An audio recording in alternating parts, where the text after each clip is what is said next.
Hey everybody, welcome back to the channel once more. And today we've got my hot take on the Recteq Dual Fire 1200's ability to sear.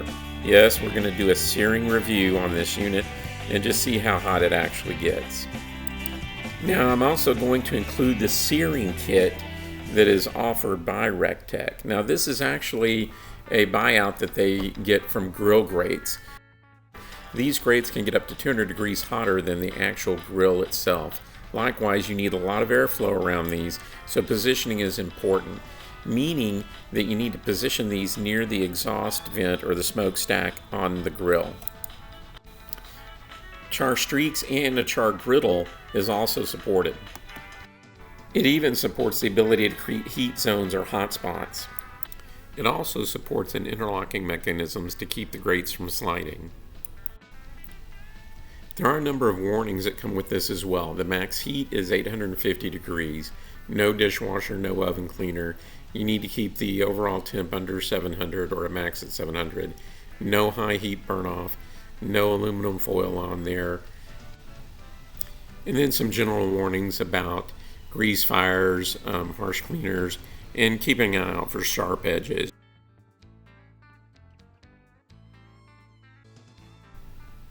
Okay, let's get to searing a few things. So if we look at the direct side, if you remove the diffuser plate, and yes, some people do this, you basically can see what the different levels of flame are here with that plate removed. Now, I did not do this at 700 degrees. I just didn't feel comfortable doing it because this thing definitely throws out the heat, and you can easily sear at 500. Now with that diffuser plate in place, basically cranking this up to 700 degrees, here you go, okay? The average overall temperature in there is at 700. However, that surface temperature, as you can see here, is well above 700 in a number of places. I measured anywhere up to 1,000 degrees in there. Now I do have a little thermometer on the outside of the cover there just to make sure that I understand when that cover gets really hot what I'm grabbing onto, and most of the time I'm wearing some gloves. But as you can see, there's a good sear on this burger. Okay, you could leave it in there longer and you could crisp this thing up even further if you like. In my case, I just like it like that and throw a little bit of cheese on there and I'm good to go. This said, I tend to smoke them on the indirect side and then sear them on the direct at 500. But you know what? This one wasn't a bad burger. Okay, let's talk about that sear kit from Recteq, aka Grill Grate. Again, placed near the exhaust, did that. And you have the ability to put multiple configurations into place. But again, the point is not to block the flow, right? So I didn't put any more than 2 on the direct side, and this allowed me to create some hot spots in a few areas, and you'll see me playing with that a little bit. Rails down for the griddle sear. I gotta tell you, I like that. It worked out good doing some bacon and allowed me to do some bacon cheeseburgers a couple of times. Now the other thing that griddle allowed me to do is toast things really just the way I liked them. Now these are buttered buns at 500 degrees, and again they're on the griddle. And if you take a look at that, that's actually right where I like it. I don't like it black. I like it brown. I don't mind it being a little black on the edges, but I like it like this. Now, if you look at that one on the top left there, you can see there is a hot spot on that griddle, okay? And so I got to understand where those hot spots were and work that a little bit to my advantage. Now, I did throw some hot dog buns on there as well, and again, got pretty much the same results, and so it was pretty consistent as far as where the hot spots were on the griddle itself. So again, that top one back there getting a little bit hotter than the rest of it. All in all, I will say I was pretty satisfied with this. Again, I tend to kind of butter and then I like to toast them that way, and this worked out extremely well from my perspective. And after that, threw a couple of dogs on there for the kids, and no complaints. They liked the little sear there as well, and I had one that was even bacon wrapped. Okay, cranking it up to 700, and I will readily admit right here that this went a little hard on me because I'm not used to cooking at 700 like this. So got some pre-smashed burgers and some jumbo dogs on here. Created the hotspot just to see what that would look like. And I think what you'll see here is that it actually does a pretty good job. The griddle does its thing of that even sear across. And on that hotspot, you know what, not bad. And you got a little flame kissing going on over there as well. I thought that was pretty interesting. And then, boom, on that one side there on the griddle with the smash going on, well, lo and behold, got a little bit of a smash kiss there. That'll show up here in a minute. But the flame kissing on this, not bad. The searing, not bad. A little bit too dark for my taste, but I did have one family member that likes their burgers pretty well done. So they were more than happy with that. And yeah, there was that smash flame that went on there. So yeah, I kind of like this. And it, did as advertised, if not, a little bit more. And again, that little thermometer on the bottom right there, this thing was throwing out the heat without a doubt. I was over 750 on the right-hand side, and my little IR gun wasn't actually able to measure the temp because it pegged out at 752. I'll show you that a little bit later, and then I'll show you I ended up getting a new one. But could this sear? Yeah, it could sear, and it could go as long and as hard as you wanted to. I mean, you can take a look right there at what the searing results were. I mean, it did a pretty good job of, putting some char marks on these. Okay, moving on to some steaks, again, at 700. Now, like I said, my little IR gun that I had, it peaked out at 752, and we were riding high at, over 700 degrees as measured by the RTD. So in comes the new IR gun. Now this one measures over 2,000, Fahrenheit. So pretty, industrial in that regard. Now as I started looking at the surface temperature on these, as you can see, we're doing some serious heat in here, okay? And in a number of those areas, that surface temperature within the Recteq on the direct side was over 1,000 degrees. I saw that thing go as high as 1080, I think even 1100 once.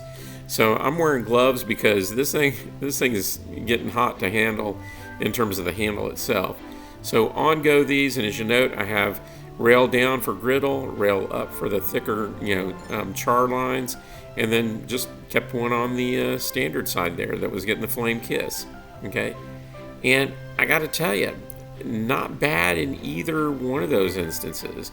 I was pretty satisfied with each one of those, and then of course on the griddle side, you got that even, char all the way across. Now again, this is a lot hotter than I usually run, but just the same, I wanted to see what it could do at that temperature. So just to share that first impression of the searing kit from Recteq and the Grill Grate people, it doesn't suck. I'm actually pretty happy with it, in terms of, what I saw it, do here, and then, what I learned about it a little bit further along. But yeah, my camera overheats. There was so much heat coming off of that my camera itself went out on me. So anyhow, borrowed the wife's camera, got back onto this and started checking out what the surface temperatures were. And again, this thing was putting some serious heat out. Charring was not an issue at all. My biggest concern was actually just going a little too far on the cook, and I did. I'm a medium rare kind of guy. These came out medium well. Just the same, the family loved it, and that was all that really mattered. But this was on me. I wanted medium rare, and I just went a little bit too long. But there you go, lots of char. Okay, so sliding over to the right to the indirect side, there were a couple of different configurations here. The first thing I did was I just said, let me remove the drip pan, and let's just see what that looks like. Here, I had this thing up to 700, and yeah, those searing plates, they fit in there without the, the regular, grate down. And, you can see right there, they got, fairly hot. They were, pegging over 700 degrees, but down below, that thing was north of 1,050. I mean, it got up to like 1,080.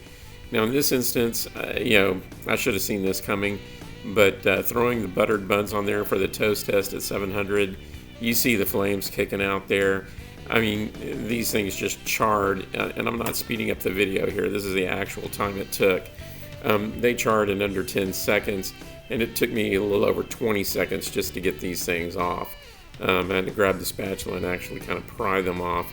And yeah, they were a little bit burned, but unfortunately I was running out of hot dog and hamburger buns, so this had to work for me for the evening. No one complained, although I did find an anonymous thing in the box saying, "Hey, you burned my bun. Next time don't do that." Anyhow, note taken. And again, as you can see here, I made a point of positioning these near the exhaust vent, and just as the directions said. And all in all, I think that worked out okay. But again, a darker shade than I tend to care for. But some people like it like that. Maybe, I don't know. So next, went ahead and threw a burger and a dog on there, and just wanted to see what the char marks look like. And on that dog, it got some thick char marks on the rails upside. And then obviously the standard, even, across the, the griddle side. Now that jumbo dog came off, as you can see here, in under 5 minutes. That worked out okay. Left the burger on just a little bit longer, wanted to see how that, did. And basically it did good, and, as one might expect, you can easily melt cheese at this temperature. So yeah, another cheeseburger down and another test behind us. But yeah, this worked out fairly well. Again, what I could see here is these searing plates and grates just worked really as advertised. So by and large, no complaints with that. Now in this case, I went ahead and put the drip pan back into place. I decided I was going to go ahead and cook a little bit closer to how I like it.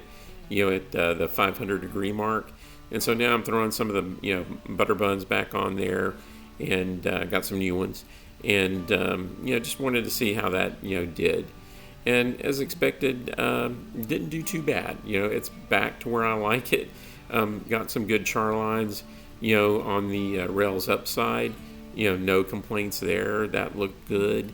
These are, fairly wide, seared, not burned this time. And then if you just look at the standard ones, those were pretty good too, Now it did get, hot in that middle, so they were a little bit more toasted all in all. But the grill side, yeah, I like that. I mean, that was nice, So no complaints there. But as you can see, these are well north of 500 as far as the searing plates go, okay? And then as we start to dip down into the hot spot, that got up to 650.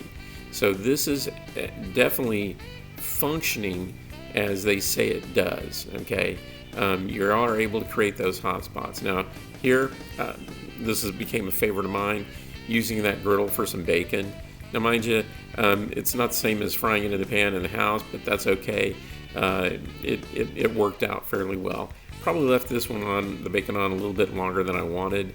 But I wanted to check also to see if there was a flame up risk, and there wasn't any. I didn't get a smash flame or any other flare ups, on there. And that's obviously because, the drip pan in there was protecting me from everything. But again, we're pretty well north of that, 500 range on those sear plates, and with that hot spot in place. So the air and everything moving through there, again, working as advertised. And you know what? This wasn't a bad lineup for the night.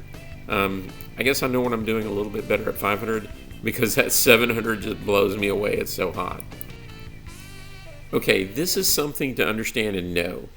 You have control all the way up to 500, but there is no set point you can put in between 500 and 700. The controller goes all the way to full. So when you try to punch in like 555 or something along those lines, it's going to move you all the way up to full. There's nothing you can do about that. That's just how the controller, functions. Ooh, what is that? That music? Oh yeah, it's Zen time. Okay, you ever thought about what was in that Ray's mystery, box from the Ray's Club? Well, one of those items was a branding iron.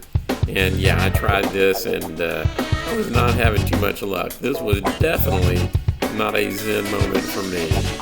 I even tried oiling up one of the buns to see if that would help. And, well, I didn't get very far. Just do me a favor and like and subscribe. I may need to get some help in this area, so if you've got any tips, I'm all open. And yes, I think this was a dream video for me to make for the kids. They totally enjoyed Burger Week and Hot Dog Week.